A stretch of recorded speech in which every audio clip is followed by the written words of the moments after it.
18 ইঞ্চি কোমর বা 34, 24, 34 vital stats আমার কাছে কখনোই সৌন্দর্যের পরিমাপের একক হতে পারে না। কারণ শুধু বাংলাদেশে না, পৃথিবীর সকল দেশেই বেশিরভাগ নারীদেরই এই ধরনের ফিগার থাকে না। এটা আমরা সাধারণত বাইরে ঘরে সবখানে আমাদের এই ধরনের ফিগারওয়ালা নারী আমাদের চোখে পড়ে না।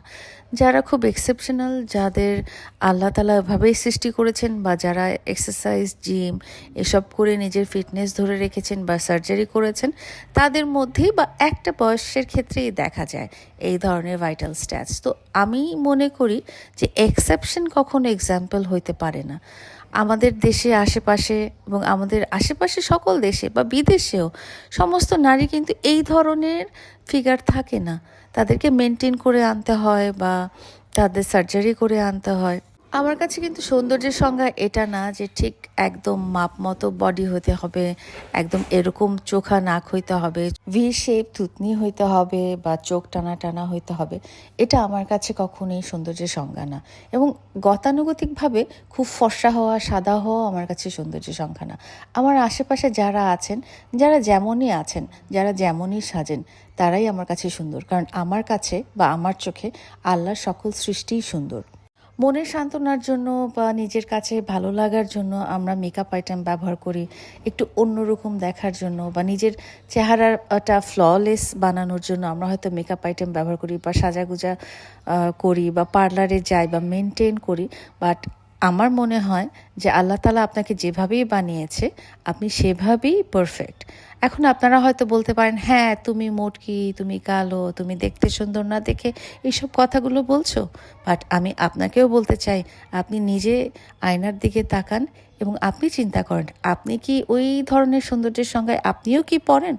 আপনি যদি পড়েন তাহলে তো আপনি খুবই ভাগ্যবান এবং খুবই এক্সেপশনাল। আমাদের আশেপাশে যারা আছেন, আমাদের মা, বোন, বান্ধবী, সবার দিকে আপনি একটু তাকান। তারা কে কে এরকম মডেলদের মতো চিকন বা নায়িকাদের মতো স্লিম বা এরকম লাস্যময়ী। তো আপনারা যারা বৃহত্তর জনগোষ্ঠী যেরকমই আছেন, একটু ফ্যাটি, একটু বাল্কি, একটু অবেসিটি আছে যাদের মধ্যে, আপনারা, আমার মনে হয় যে কোনো রকম হীনমন্যতায় ভোগা উচিত না। বিকজ আল্লাহ তাআলা আপনাদেরকে এভাবেই সৃষ্টি করেছেন বা আপনি এভাবেই কমফোর্টেবল। যতক্ষণ আপনি শারীরিকভাবে সুস্থ, ফিট এবং মানসিকভাবে হ্যাপি, ততক্ষণ আপনি পুরোটাই সুন্দর। পুরো সৌন্দর্যে আপনি ঝলমল করছেন। আপনার যখন মনটা ভালো থাকবে, আপনি যখন হ্যাপি থাকবেন, তখন সেই সৌন্দর্যটাই আপনার চেহারায় ফুটে উঠবে।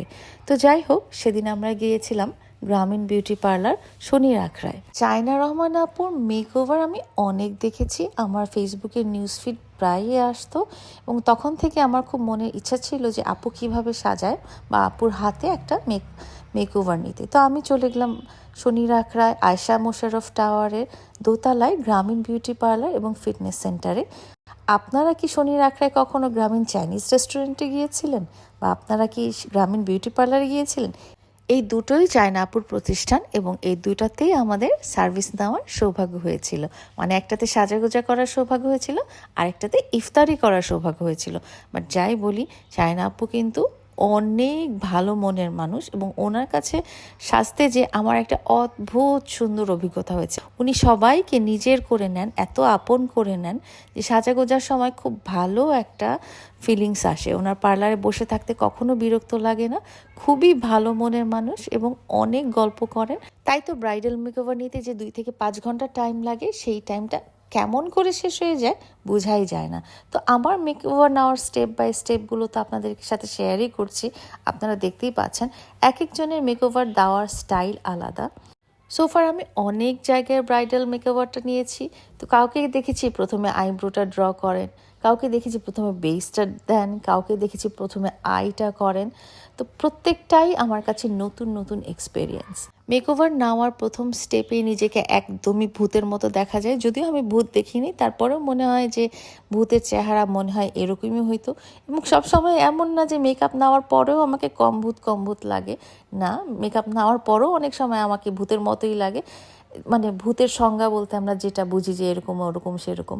তো যাই হোক, চায়না রহমান আপুর মেকওভার নেওয়া শেষ হওয়ার পরের স্টেপে আমরা চলে গেলাম গহনার ক্ষেত্রে। গহনাটা আমরা এনেছি শাম্মিস পেজটা। শাম্মী আপুর গহনা পরে আমি এর আগেও ব্রাইডাল শ্যুট করেছি। ওনার প্রত্যেকটা গহনায় একটার থেকে আরেকটা সুন্দর।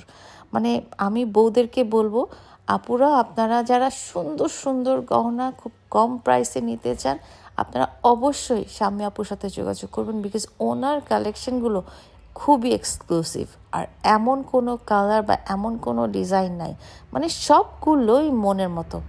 আগের একটা ভিডিওতে বলেছিলাম যে গহনা পরার ক্ষেত্রে আমার সবচেয়ে বড় বাধা হচ্ছে কানের দুলটা, বিকজ কানের দুল পরতে আমার অনেক কষ্ট হয়, আর এই কানের দুলগুলো তো অনেক অনেক ভারী হয়। সো এই যে আমার প্রিন্স চলে আসলো, বেচারা আমার সাথে সবগুলো শ্যুটে যায় এবং অনেকটা টাইম বসে থাকে। তো আমাদের ক্যামেরাম্যান ভাই অসম্ভব সুন্দর ছবি তুলেন, উনি এক একটা ছবি তুলে আমাকে দেখাচ্ছিলেন। তো এইটা হচ্ছে আমাদের ফাইনাল লুক। অ্যান্ড ড্রেসটা নিয়েছিলাম আমার প্রিয় ড্রেসের শপ নাজারা থেকে। নাজারার প্রত্যেকটা ড্রেসই, প্রত্যেকটা কালেকশনই অনেক সুন্দর। তো আমি আশা করব যে আমার নেক্সট শ্যুটগুলো নাজারা ড্রেস দিয়েই হবে এবং শাম্মী আপুর গহনা দিয়েই হবে। কেমন লাগছে আমাকে জানান। আমাকে তো আমার মতোই লাগবে, মোটু সোটু, মামুনের মোটু সোটু হাতি। তো যাই হোক, মোটু সোটু হলে কি তাদের বউ সাজতে হয় না, বা তাদের কি বউ সাজতে ইচ্ছা করে না, বা তাদের কি সাজাগুজা করতে, গহনা পরতে ইচ্ছা করে না, লাল শাড়ি পরে শ্বশুর বাড়িতে যেতে ইচ্ছা করে না? আপনি মোটা হন বা চিকন হন, লাইফ আপনারই। তো কারো কথায় কান দিবেন না। আপনি যেভাবে সুখী থাকেন, আপনি যেভাবে ভালো থাকেন, সেভাবেই থাকবেন, বিকজ জীবনটা আপনার। জীবনটা আপনাকেই পার করতে হবে আপনার সঙ্গীর সাথে। আপনার জীবনটা অন্য কেউ পার করে দিবেন না। সো এত সুন্দর সুন্দর মেকওভার নিতে আপনারা চলে যাবেন শনি রাখরায় গ্রামীণ বিউটি পার্লারে।